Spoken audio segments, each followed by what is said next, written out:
Ушул Токтогул Сатылганов атындагы орто мектебинин директору. Мектепте кыздар эжекелер менен биргеликте көптөгөн иштерди алып барат. Себеби коомдо кыздардын орду чоң.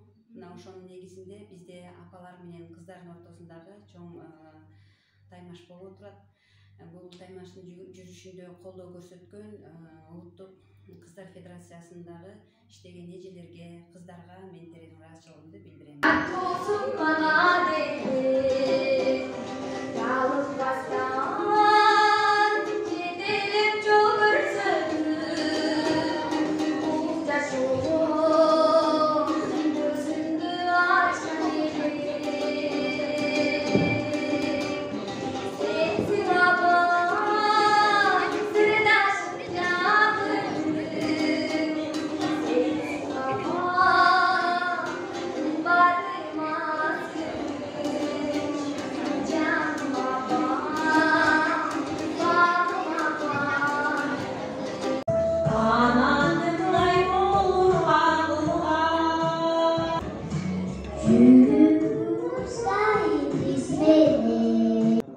Бүгүн өтүп жаткан иш-чараны эң мыкты деп айтып бердим. Өзүмдүн оюмду себептегенде мунун темасы эле өзгөчө мыкты экен.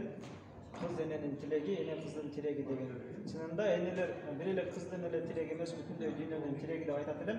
Себептегенде энелерибиз бир кол менен дүйнөнү, бир кол менен бешикти тербетип келген эң касиеттүү адамдар деп айтат.